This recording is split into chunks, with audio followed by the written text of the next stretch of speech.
إن الحمد لله نحمده ونستعينه ونستغفره ونعوذ بالله من شرور أنفسنا ومن سيئات أعمالنا.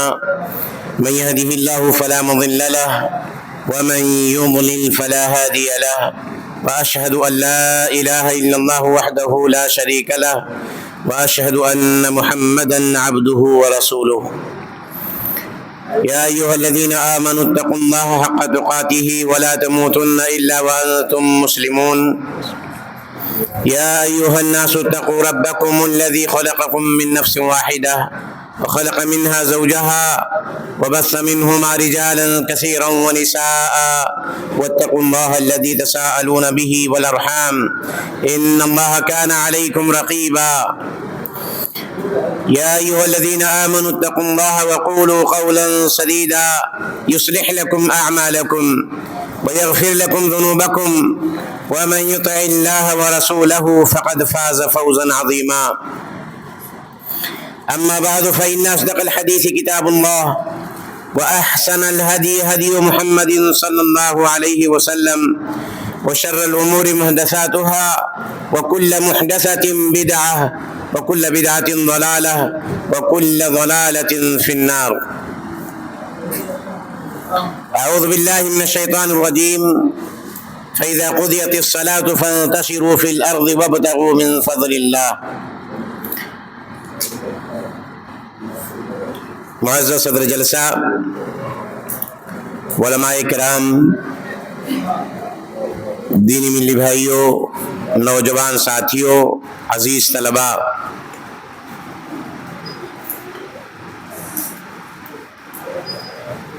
تنوہا چوراہے کے جامع مسجد میں آج کا یہ علمی پروگرام، بلکہ مضامین کے حساب سے تو اسے فقہی سیمینار کہہ سکتے ہیں، جس کی ضرورت اہل اختصاص کو تھی، مبارکباد کے مستحق ہیں، جن کے زیر اہتمام یہ پروگرام ہوا ہے. تنوع کے نوجوانوں کے اور ان کی سوچ کی میں داد دیتا ہوں، اور آپ کی بیداری کو اور سماج پر آپ کی اتنی گہری نظر ہے کہ آپ یہ چاہتے ہیں کہ اس طرح کے حساس موضوع پر ہم جیسے کم علم علماء کو عالم کو بلا کر کے اور اس طرح کے علمی موضوع پر خطاب کرائیں. آپ کے حسن ظن کا بہت بہت شکریہ، ورنہ میں قطعی اس کا اہل نہیں تھا. بہت بڑے بڑے علماء کرام ہیں اس موضوع کی وضاحت کے لیے، اور اس موضوع پر بڑی بڑی کتابیں لکھی گئیں. آپ یہ اتنے حساس ہیں، اور اس طرح کے موضوع کا انتخاب آپ نے کیا ہے، آپ کی بیداری کی یہ بین ثبوت ہے.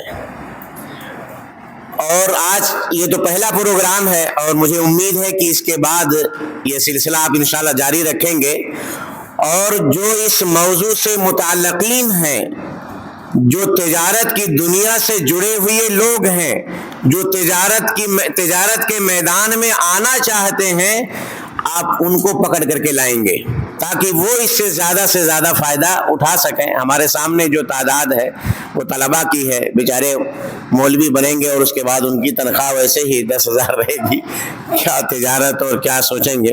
بہرحال اللہ تعالیٰ اسی میں برکت دے گا اور اسی میں وہ کام کریں گے انشاءاللہ العزیز. امید ہے کہ آج کا میسج ان تک پہنچے گا اور ان کے اندر بھی یہ بیداری آئے گی اور وہ بھی تجارت پیشہ کو اپنائیں گے. ایک یہ دنیا کمانے کا اللہ تبارک و تعالی نے ایک جائز طریقہ ہمیں سکھلایا ہے. اللہ تبارک و تعالی نے قرآن میں کئی جگہوں پر تجارت کا ذکر کیا ہے. سورہ جمعہ کے اندر اللہ تبارک و تعالی نے نماز کی ادائیگی کے فوراً بعد رزق حلال کی طلب میں لگ جانے کا حکم دے دیا، اور اللہ نے کہا فَإِذَا قُضِيَتِ الصَّلَاةُ فانتشروا فی الارض وابتغوا من فضل اللہ.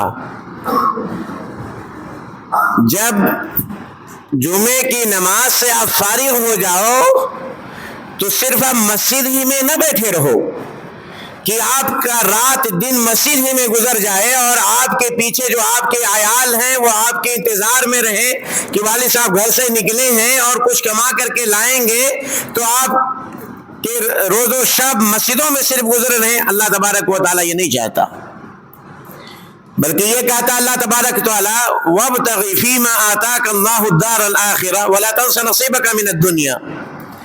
یہ دنیا جو آپ کو اللہ تبارک و تعالیٰ نے عطا فرمائی ہے، اس دنیا کے ذریعے سے بھی آپ اپنی آخرت کو سنوارئے، اور جو نصیب اللہ تبارک و تعالیٰ نے آپ کو اس دنیا کا عطا فرمایا ہے اسے بھی تلاش کیجیے. وَابْتَغِ فِي مَا آتَاكَ اللَّهُ الدَّارَ الْآخِرَةَ وَلَا تَنْسَ نصیبک من الدنیا. تو جو آپ کا نصیب اللہ تبارک و تعالیٰ نے دنیا میں رکھا ہے آپ اسے بھی مت بھول جائیے. تو یہ دین ہمیں رہبانیت نہیں سکھاتا ہے کہ آپ گھر بار چھوڑ کر کے اور کہیں کٹیا بنا لیں ساری دنیا سے الگ ہو کر کے اور اللہ تبارک و تعالیٰ کی عبادت تسبیح تحلیل کرتے رہیں اور گھر والے چاہے بھوکے مر جائیں. نہیں، سماج میں رہ کر کے آپ رزق حلال میں لگے. اسی لیے نماز کے بعد اللہ کا حکم دینا یہ میسج دیتا ہے کہ رزق حلال یہ ایک عبادت ہے جو آپ کو بحیثیت عبادت کرنی ہے.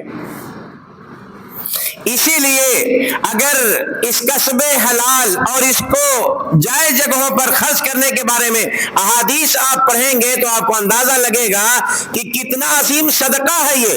اللہ کے نبی کریم صلی اللہ علیہ وسلم نے ایک حدیث کے اندر ارشاد فرمایا کہ 1 دینار ہو جو آپ اللہ کے راستے میں خرچ کریں، اور 1 دینار جو آپ غربا مساکین فقراء پر محتاجین پہ خرچ کریں، اور 1 وہ دینار جو اپنے اہل و عیال پہ خرچ کریں، اپنے بیوی پہ خرچ کریں، اپنے بچوں کے منہ تک ایک لقمہ حلال کا لقمہ پہنچائیں. اللہ کے نبی نے سوال کیا کہ کون سا اس میں دینار بہتر ہے جو آپ نے خرچ کیا ہے؟ اللہ کے رسول صلی اللہ علیہ وسلم اس کا جواب دیتے ہیں کہ وہ دینار جو آپ نے اپنے اہل و عیال پہ خرچ کیا ہے وہ سب سے زیادہ بہتر ہے، جہاد میں خرچ کرنے سے بھی زیادہ، فقراء مساکین پہ لٹانے سے بھی زیادہ. وہ لقمہ جو آپ نے حلال طور پر اپنے بچوں کے منہ تک پہنچایا ہے سب سے عظیم صدقہ ہے. اب سوچیں اگر یہ تجارت کی شکل میں کما کر کے آپ لے آتے ہیں اور ان اصول و ضوابط پہ کما کے لے آتے ہیں جو شرعی اصول و ضوابط ہیں اس کے معیار پہ آپ اتار کر کے کما کے لاتے ہیں تو یہ عبادت نہیں ہے. میرا موضوع جو دیا گیا ہے وہ ہے اسلامی تجارت کے اصول، بلکہ ہونا کیا چاہیے تجارت کے اسلامی اصول. تجارت تو ہے ہی، اب اس تجارت کو اسلامی راستے پر کیسے ڈالا جائے، اسلامی طریقے پر کیسے کر لیا جائے کہ وہ تجارت جو آپ اپنی دنیا بنانے کے لیے کر رہے ہیں وہ کار ثواب بن جائے.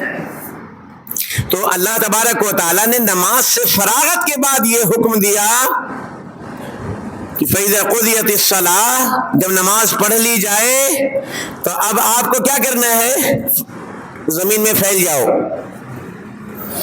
آپ اپنے گھر سے نکلیے اور رزق حلال میں لگ جائیے.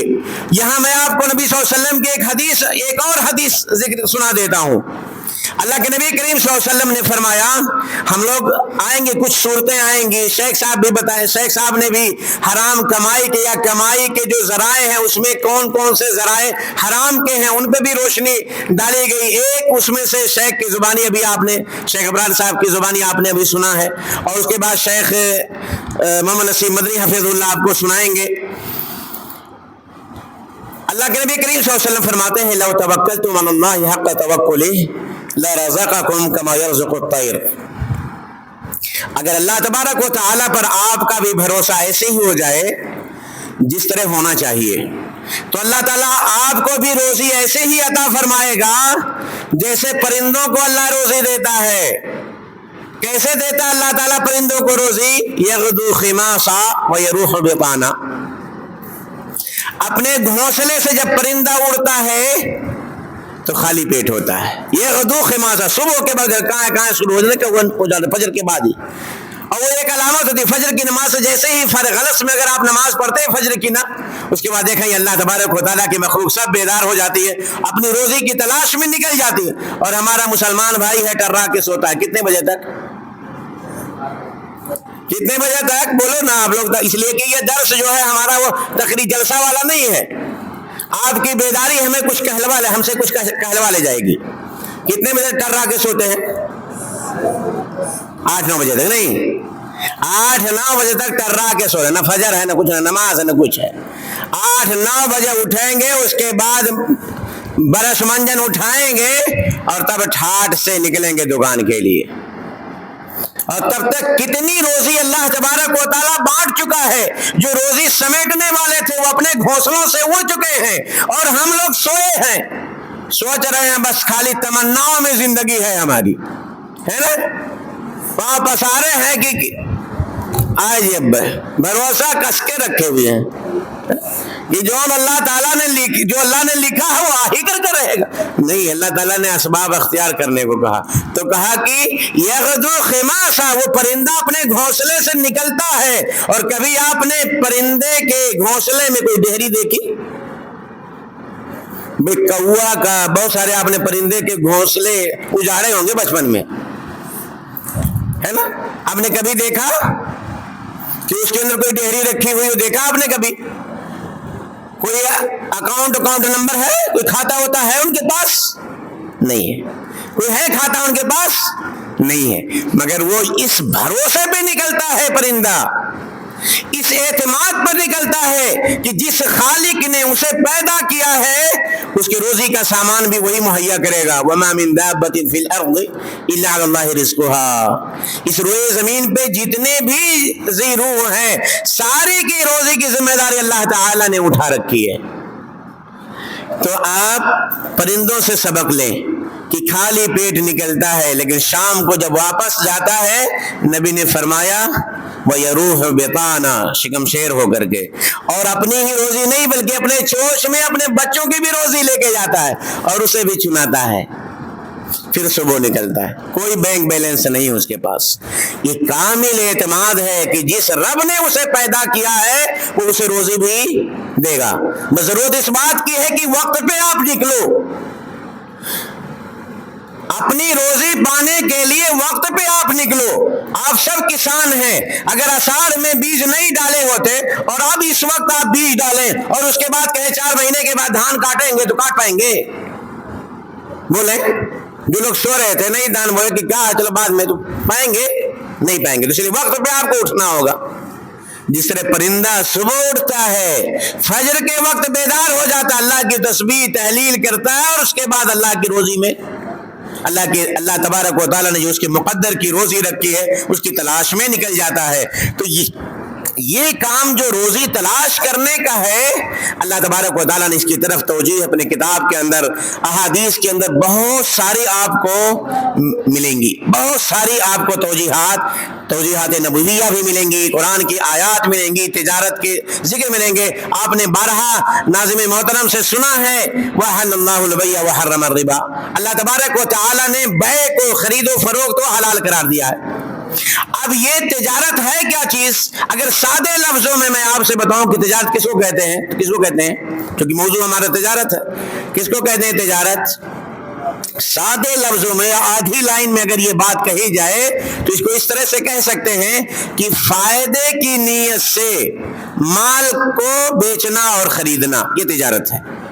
فائدے کی غرض سے مال کو بیچنا اور خریدنا، یہ تجارت کہلاتا ہے سادے لفظوں میں۔ اس کی بڑی ساری صورتیں ہیں اور مختلف تعریفات میں، اس میں وقت نہیں، اس لیے کہ وقت آدھا گھنٹہ دیا گیا ہے تو میں بہت زیادہ فقہی مباحث میں نہیں جاؤں گا، اس کی بہت ساری صورتوں کے حساب سے میں اس کی تعریف نہیں کرنے والا ہوں۔ سادے لفظوں میں اتنا سا آپ جان لیجئے کہ فائدے کی غرض سے کسی مال کی خرید و فروخت کو ہم کیا بولتے ہیں؟ تجارت کہتے ہیں، کہ یہ کام کریں گے، یہ بیچیں گے، یہ خریدیں گے تو ہم کو فائدہ ہو جائے گا۔ آئیے دیکھتے ہیں کہ آپ نے قرآن میں اس کے ذکر اور اللہ تبارک و تعالیٰ نے اس کی طرف رہنمائی فرمائی، اس سے اس کی اہمیت کا اندازہ لگتا ہے، اس سے اس کی اہمیت کا اندازہ لگ گیا آپ کو نبی کریم صلی اللہ علیہ وسلم نے یہ پیشہ تجارت کا یہ پیشہ آپ نے نبوت سے پہلے بھی اپنایا ہے. اپنے چچا ابو طالب کے ساتھ تجارت پہ آپ صلی اللہ علیہ وسلم نکل جایا کرتے تھے. پھر دوسرے لوگوں کا مال بھی آپ بیچا کرتے تھے. اسی طرح یہی تجارت ہی، دوسرے کے مال کی تجارت ہی تو آپ صلی اللہ علیہ وسلم کو خدیجہ تک پہنچایا ہے. ان کے مال کی تجارت کے لیے ملک شام نکل گئے ان کے غلام کے ساتھ، اور اس تجارت میں میسرہ جو غلام خدیجہ کا تھا ساتھ میں اتنی خوبیاں بیان کیا آ کر کے کہ جو ابھی نبی نہیں ہیں، ابھی نبی نہیں بنائے گئے ہیں، جوان ہے اللہ کے نبی کریم صلی اللہ علیہ وسلم، اور کچھ پیسوں کے لیے ان کے مال کی تجارت، حضرت خدیجہ کے مال کی تجارت کے لیے، ان کے مال کو بیچنے کے لیے اور ادھر سے کچھ خرید کر مکہ لانے کے لیے شام نکل گئے. اس تجارت کے سفر میں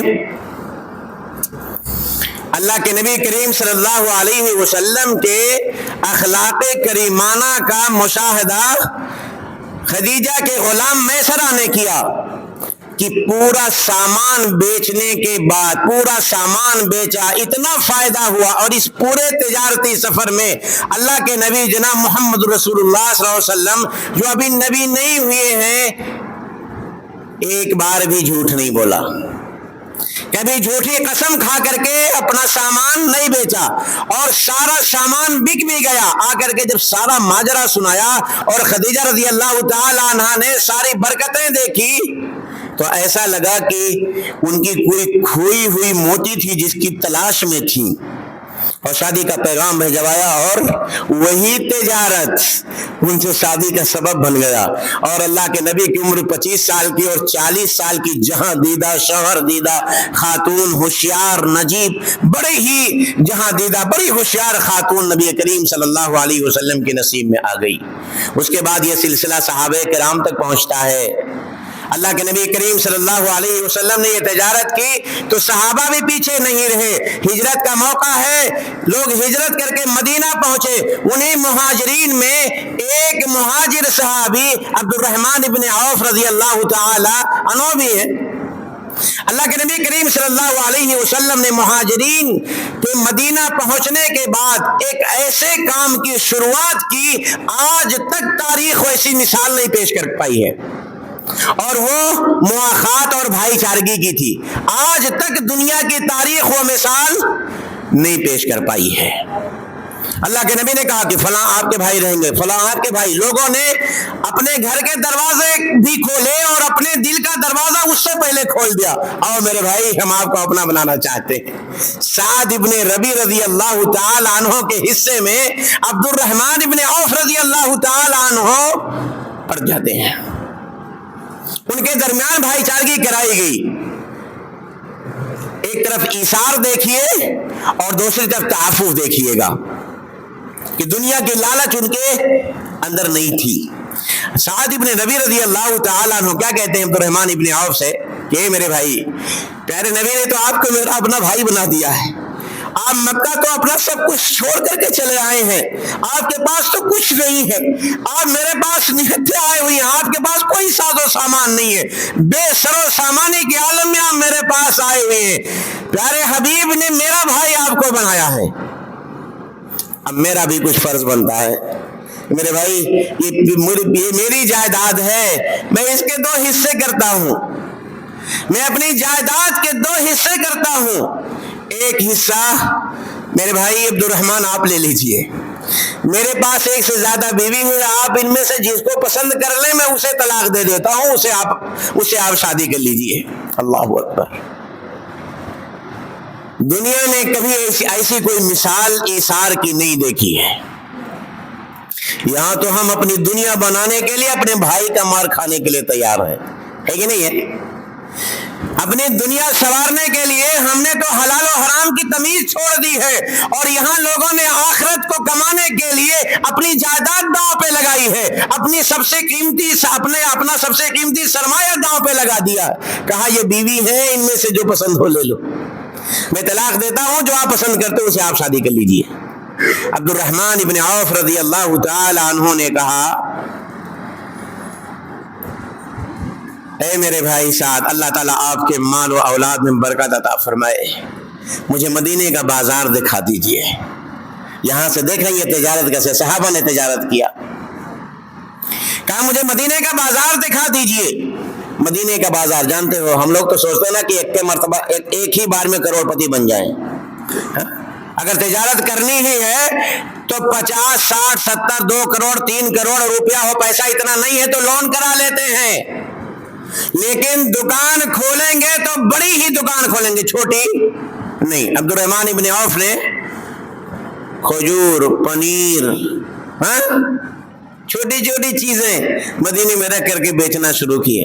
اللہ تعالیٰ نے اتنی برکت عطا فرمائی کہ ابھی چند ہی سال گزرے ہیں کہ بڑے تجار میں عبد الرحمن ابن عوف رضی اللہ تعالیٰ عنہ کا نام لکھا جا رہا ہے۔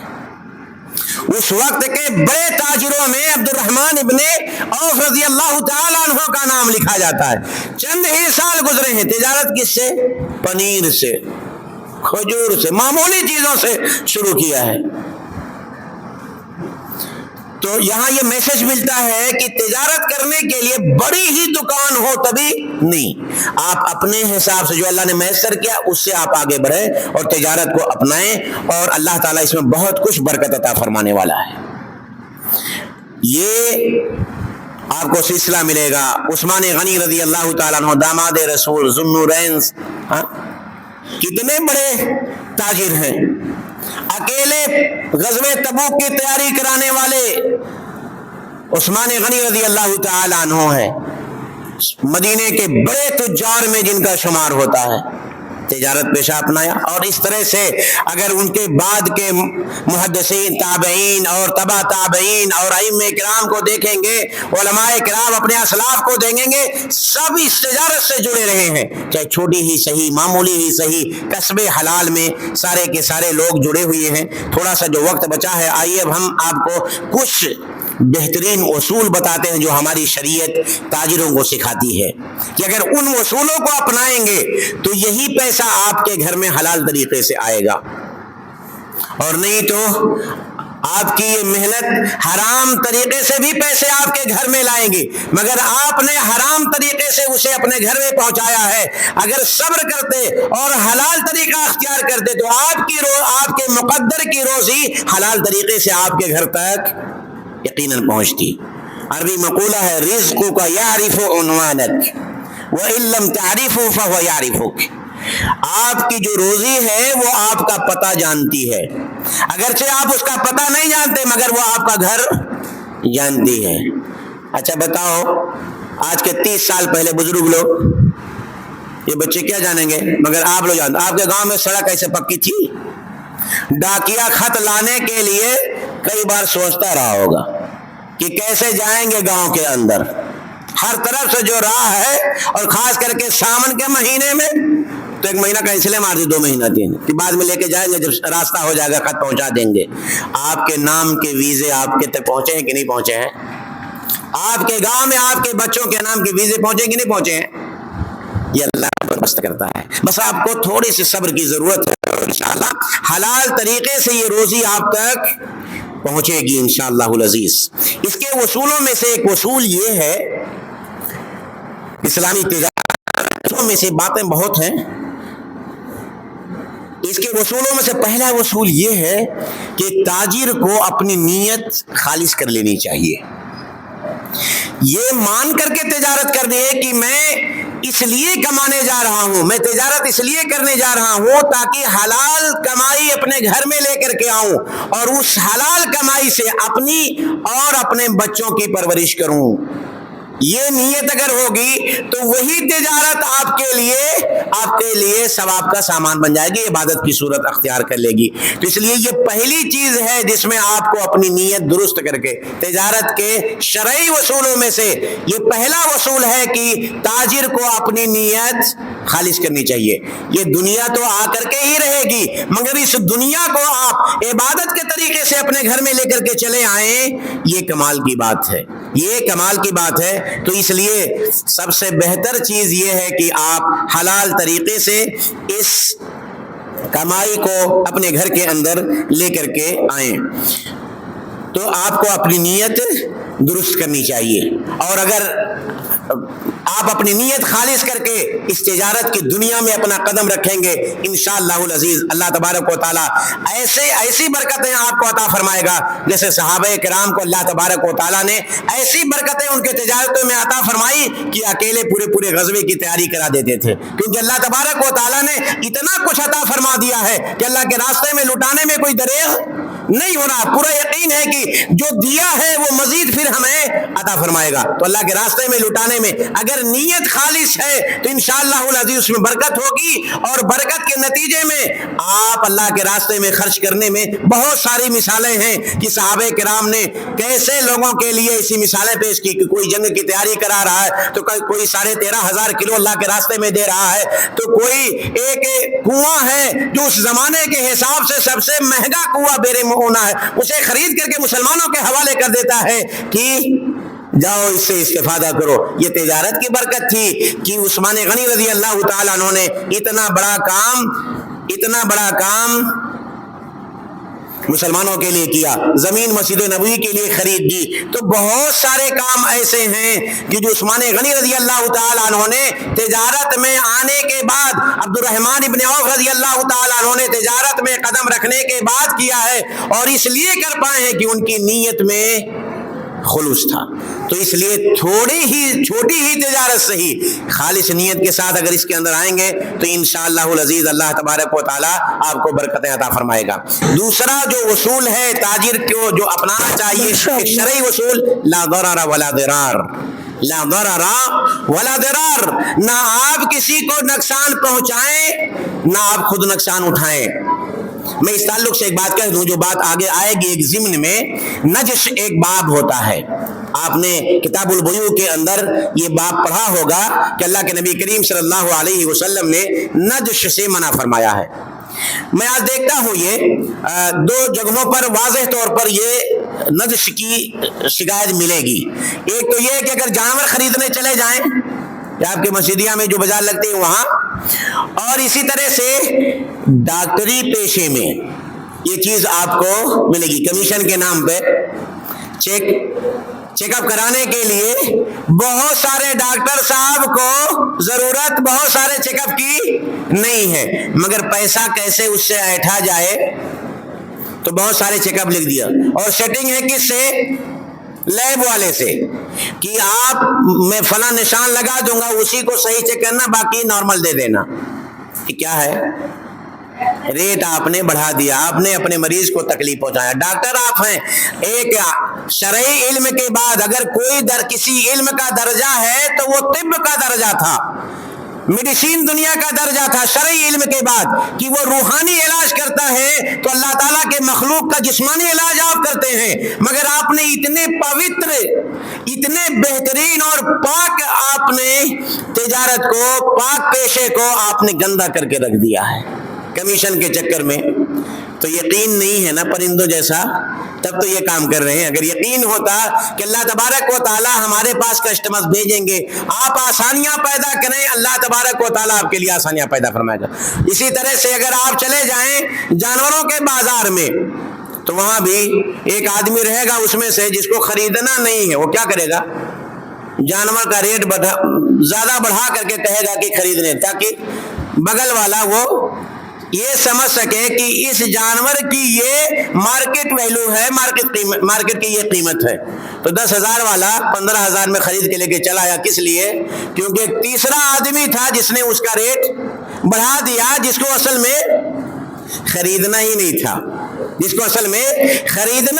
تھا، تو تجارت کے اصولوں میں سے کہ نہ آپ نقصان اٹھائیں نہ ہمیں نقصان میں ڈالیں، لا ضرر ولا ضرار۔ اللہ کے رسول صلی اللہ علیہ وسلم نے یہ حدیث کے اندر بیان فرمایا ہے اور کہا کہ جس نے اللہ کے کسی بندے کو نقصان پہنچایا، من ضرہ اللہ، جو اللہ کے کسی بندے کو نقصان پہنچاتا ہے تو اللہ اسے نقصان پہنچائے گا۔ جو اللہ کے کسی بندے کو مشقت میں ڈالے گا، اللہ اسے مشقت میں ڈال دے گا۔ اب سوچو، بیچارہ مریض گیا تھا نا، کتنے ڈاکٹر تو ماشاءاللہ ایسے ہیں کہ مرے ہوئے مریض کا علاج کرنے لگ جاتے ہیں. نہیں اللہ کے بندو، تو بہت ساری چیزیں آپ کے حلال کمائی کے راستے بہت ہیں. آپ اپنی نیت درست کیجئے اور انسانیت کی خدمت کے لیے آگے بڑھیں اور یہ سارے فوائد آپ کے حصے میں آتے رہیں گے. تو یہ دوسرا اصول ہے، لا ضرر ولا ضرار. نہ آپ نقصان اٹھائیں نہ سامنے والے کو نقصان پہنچائیں، ہے نا. تو آپ کی تجارت میں یہ نہیں ہونا چاہیے کہ گبڑا ملا کر کے بانگی دیا فریش چاول کا، کسانوں بانگی دیا فریش چاول کا، اور جب سامان پہنچایا تو سابا کا دیا تھا اس میں سمپورن ملا دیا، اور پتہ نہیں کون سے چاول ملتے ہیں، مجھے سارے کے تو نام بھی نہیں یاد ہے، اس کو ملا دیا. بہت سارے لوگ کالا نمک اسی سابا کو کالا نمک بنا کر کے بیچتے تھے، اس میں خوشبو ڈال کر کے، اور پتہ نہیں کس چیز کا پتا اس کو صاف کراتے وقت ڈال لیتے، اور اس کے بعد کچھ کچا دھان پھینک دیے کہ دکھنے میں لگے کہ ہاں اوریجنل کا ہے یہ، اور بیچ دیتے تھے. یہ کیا ہے؟ غرر ہے. اللہ کے رسول صلی اللہ علیہ وسلم نے اس سے منع فرمایا ہے، اسے منع فرمایا. تو اس لیے تجارت میں یہ ساری چیزیں نہ اپنا جائے. اصول ہے یہ کہ آپ تجارت کی دنیا میں آئے ہیں، اللہ آپ کی روزی ادا فرمائے گا، تو دوسرے کو نقصان پہنچا کر کے اگر آپ اپنا پیٹ بھر رہے ہیں تو یہ کمال نہیں ہے. تو اس لیے نہ خود نقصان اٹھائیں اور نہ دوسرے لوگوں کو نقصان اٹھانے دیں. اسی طرح تیسرا اصول یہ ہے کہ حلال کمائی کرنے کی کوشش کریں. آپ اپنے گھر میں، اور شیخ بتائیں گے ابھی کہ بہت سارے لوگ اپنی دنیا سنوارنے کے لیے نہ جانے کون سے راستے، اس میں سے جوا جو آپ نے سن لیا ہے، اور شیخ ربا کے بارے میں آپ کو تفصیل کے ساتھ بتائیں گے کہ اس کی قباحتوں کو، اس کی صورتوں کو آپ کو بتائیں گے کہ ہمارا سماج کس طرح سے اس میں گھرا ہوا ہے. تو اس لیے حلال کمائی کی تلاش میں لگیں. حلال کمائی یہ اصول ہے ہمارے دین کا. کیوں؟ اللہ تبارک و تعالیٰ نے ایک سا حکم دیا ہے اہل ایمان کو بھی اور انبیاء کرام کو بھی، یہی یا ایھا الرسل کلوا من الطیبات کا. اے رسولوں کی جماعت، حلال اور پاکیزہ روزی کھاؤ. اور تمام مومنوں کو بھی اللہ تبارک و تعالیٰ نے اسی بات کا حکم دیا، یا الذین آمنوا کلوا من الطیبات، پاکیزہ اور حلال روزی کھاؤ. اگر ایسا نہیں کرو گے تو رات دن دعائیں کر، تو ہمارا حرام کمائی پیٹ میں ہے، حرام کمائی کا کپڑا ہے، حرام کمائی سے چائے پی رہے ہیں، اور اس کے بعد مسجد میں آ کر کے دعا کر رہے ہیں، قبول ہوگی؟ اللہ تعالیٰ مسافر کی بھی دعا قبول نہیں کی، حدیث میں ہے نا. اللہ کے نبی کریم صلی اللہ علیہ وسلم نے ایک مسافر کا ذکر کیا، یطیل السفر اشعث اکبر یمد الیہ الی السماء یا رب یا رب ومطعمه حرام ومشربه حرام وملبسه حرام وغذي بالحرام فأنى يستجاب لذلك. مسافر، جبکہ مسافر تین لوگ جن کی دعائیں اللہ مسترد نہیں کرتا، ان میں سے ایک مسافر بھی ہے. مسافر بھی ہے، جب تک حالت سفر میں ہے اللہ اس کی دعائیں سنتا ہے، مگر اس مسافر کی بھی دعا اللہ نہیں سنتا. آسمان کی بلندیوں کو نہیں چھو پاتی اس کی دعائیں، زمین پہ مار دی جاتی. کیوں؟ کیونکہ اس کا کھانا پینا کپڑا لتا سب کچھ کیا ہے؟ حرام کا ہے. تو حرام کمائی سے ہمیشہ حلال کمائی کی ہمیں فکر کرنی چاہیے، اور اللہ تبارک و تعالیٰ نے اس کا ہمیں حکم دیا ہے. اللہ کے نبی کریم صلی اللہ علیہ وسلم نے ہماری مثال، مومن کی مثال مدمکھی سے دی ہے. اور مدمکھی کی کہانی کیا ہے کہ جب وہ اڑتی ہے تو کہاں بیٹھتی ہے؟ پاکیزہ رزق تلاش کرتی ہے. وہ گندی نالیوں پہ نہیں بیٹھتی ہے، اچھے پھول کا انتخاب کرتی ہے، اور اس سے جو رس چوس کے لاتی ہے، بتاؤ کیا بناتی ہے؟ شہد. اور شہد جو سارے مرضوں کا علاج ہے. نہیں تو پاکیزہ روزی اس شہد کی طرح سے. آپ کی مثال اہل ایمان والوں اس مدمکھی سی ہے کہ آپ اس مدمکھی جیسے اپنے روزی کا انتخاب کریں. جیسے وہ بہت سارے پھول ہوتے ہیں لیکن سارے پھولوں پہ نہیں بیٹھتی، بہت ساری جگہیں بیٹھنے کی ہوتی ہے مگر اس پہ نہیں بیٹھتی، بہت سارے جگہوں سے کمائی کر کے لایا جا سکتا ہے وہاں نہیں بیٹھتی ہے. اپنی روزی پاکیزہ بنائے اور اس کا اثر بھی پاکیزہ ہو، اور دوسرے لوگوں کے لیے پاکیزہ چیز مہیا کرے تو شہد بنا کر کے دیتی ہے. آپ کی روزی بھی ایسی ہی اگر پاکیزہ ہو جائے تو آپ کی روزی سے کھانے والوں کے لیے وہ شہد کی صورت اپنا لے گی. تو اس لیے اپنی روزی کو پاکیزہ کریں، یہ وصول ہے. اور چوتھا وصول یہ ہے کہ ایک تاجر کو شرعی احکام سے واقفیت ہونی چاہیے، خاص کر کے بیع اور شراء کے تعلق سے. کیا چیزیں جائز ہے، کیا جائز نہیں ہے.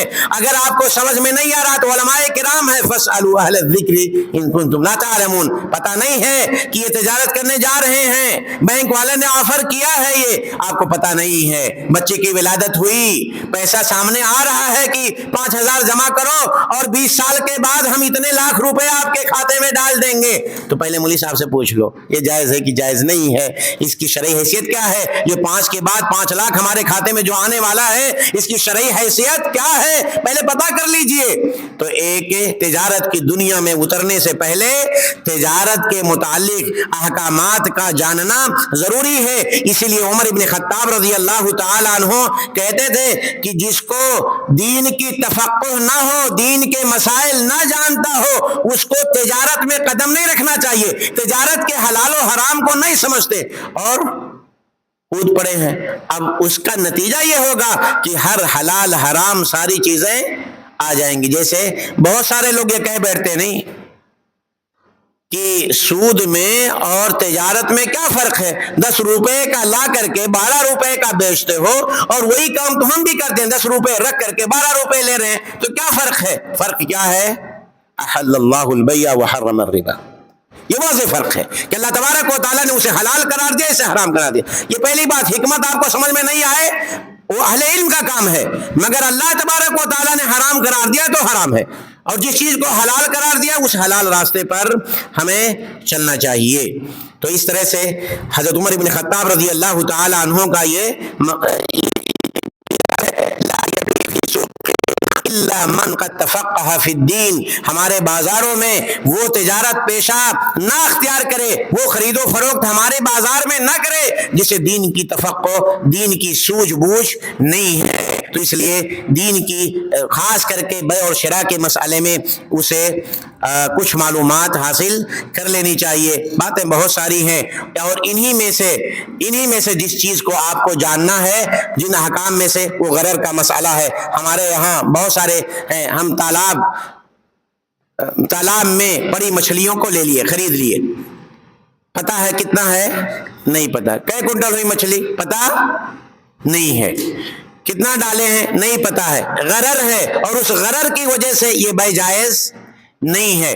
تو تجارت سے متعلق جو اصول ہیں اس کو ہمیں جاننا چاہیے کہ کون سی بیع کس وجہ سے حرام ہو سکتی ہے. تو جس بیع کے اندر، جس خرید و فروخت میں غرر پایا جائے، دھوکہ ہو، غرر کا معنی دھوکہ ہو، جس کے بارے میں آپ کو علم ہی نہ ہو کہ یہ اس کی اصل حقیقت کیا ہے، آپ اس سے اپنے آپ کو روک لیجئے.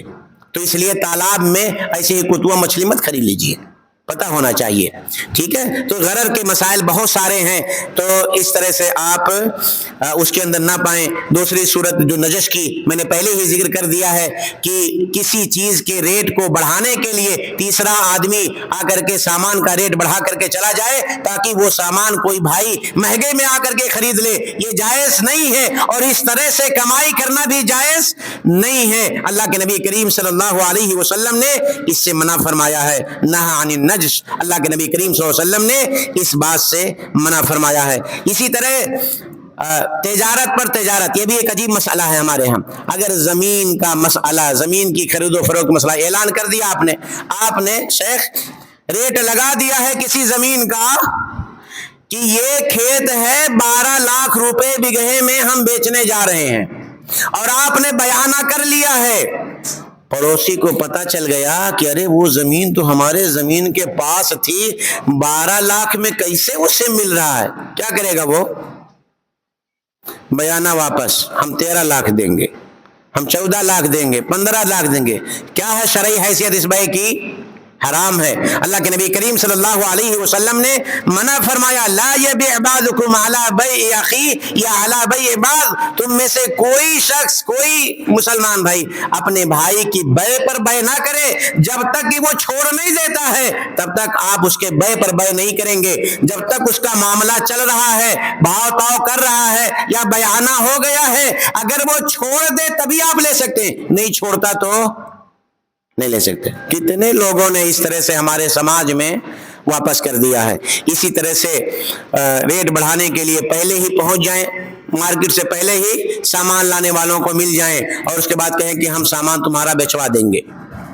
مگر جس سامان پہ وہ سامان کا مالک بیچنا چاہتا تھا اس ریٹ پہ نہیں, بلکہ اس سے زیادہ ریٹ بڑھا کر کے وہ آیا اور بڑھوا دیا اس کا ریٹ. اس میں نقصان ہوا کہ نہیں ہوا؟ علاقے والوں کا نقصان ہو گیا اس آدمی کے اپنے تھوڑے سے فائدے کی وجہ سے, کہ اگر وہ چیز وہ شخص خود اپنا سامان بیچتا تو 10 روپے کلو بیچتا, مگر اس کے تیسرے آدمی کے آنے کی وجہ سے وہ سامان اب 15 روپے میں بک رہا ہے. تو سارے علاقے کے لوگوں کا نقصان ہوا. تو یہ وصول اپنے معمولی فائدے کے لیے اس طرح کی چیزیں ہم نہ اپنائیں. اسی طرح سے ایک بے کے اندر 2 بے نہ کریں. یہ بھی احکام تجارت میں سے ہے کہ ایک بے ہو رہی ہو تو اس میں دوسرا نہ آپ داخل کر دیجئے. کیسے؟ مثال کے طور پر کہ ایک بے آپ کر رہے ہیں کہ یہ چیز میں آپ سے بیچ رہا ہوں, یہ پانی آپ سے بیچ رہا ہوں اس شرط پر کہ آپ اپنی موبائل ہم سے بیچیں گے. تو ایک بے کے اندر یہ 2 بے ہے. یا اسی طرح بعض لوگوں نے کہا کہ ایک ہی چیز کی 2 ریٹ لگا دی جائے کہ اگر آپ نقد لیں گے تو یہ قیمت, ادھار لیں گے تو یہ قیمت ہوگی. تو بعض لوگوں نے اس کو بھی اس کے اندر شمار کیا ہے اور بعض لوگ اس کو شمار نہیں کرتے بلکہ بے سلم پر قیاس کرتے ہوئے اس کو جائز قرار دیتے ہیں. تو یہ کچھ اصول تھے جو میں نے آپ لوگوں کے سامنے رکھے ہیں. باتیں اور بہت ساری ہیں اور وقت میں نے آپ کا کافی لے لیا ہے. تو ضرورت اس بات کی ہے کہ ہم سب تجارت کی دنیا میں ضرور قدم رکھیں, آئیں. یہ محترم پیشہ ہے. انبیاء کرام نے یہ کام کیا ہے. اپنے ہاتھ کی کمائی کھانے کی آپ جستجو کریں, محنت کریں, تگ و دو کریں, اپنے ہاتھ کی کمائی کھائیں. اور یہ عبادت ہے اپنے ہاتھ کی کمائی کھانا, اور اپنے اہل و عیال کو حلال کمائی کھلائیں مگر اس میں حرام ملا کر کے نہیں. آخری بات جو میں کہہ رہا ہوں اسے دھیان دے دیجئے گا, اس پہ اپنی بات ختم کرو. یہ باٹل پانی ہے نا, صاف شفاف ہے, کسی چیز کی آمیزش ہے؟ یہ دیکھیں مہر بھی لگا ہوا ہے نا, پیک ہے, یہ ہے نہیں. اگر آپ کے سامنے ایک قطرہ پیشاب اس میں ڈال دیا جائے, بولو پھر کون پیے گا اسے؟ ہم میں سے کوئی بھی عقل مند اسے استعمال کرے گا؟ ایک ہی قطرہ, ایک قطرے کا نصف حصہ بھی, ایک قطرے آدھا قطرہ اگر ڈال دیں استعمال کریں گے ہم جان کر کے؟ بولیں استعمال کریں گے؟ ہماری اپنی محنت کی 8 گھنٹے 12 گھنٹے کی محنت کی کمائی ہوتی ہے, اس میں حرام کا معمولی حصہ آ کر کے اس سارے محنت کی کمائی پہ پانی پھیر دیتا ہے. اس سارے محنت ایسے ہی جیسے یہ پورا پاک ہے, آپ اپنے حلال پیسے سے لے کے ہیں, ایک قطرہ آپ اس میں ڈال دیجئے, نہیں استعمال کریں گے آپ. اسی طرح سے آپ اپنی محنت کی اپنی گاڑی محنت کی کمائیوں کو پیسے بڑھانے کے چکر میں, دنیا بنانے کے چکر میں آپ اپنی محنت کی کمائی کو برباد نہ کریں. اس لیے شرعی اصولوں پر آپ تجارت کریں. اللہ تبارک و تعالی بہت ڈھیر ساری برکتیں آپ کو عطا فرمائے گا. اللہ رب العالمین سے دعا ہے کہ اللہ جو باتیں ہم نے کہی ہیں اس پر ہمیں اور آپ تمام کو عمل کرنے کی توفیق عطا فرمائے.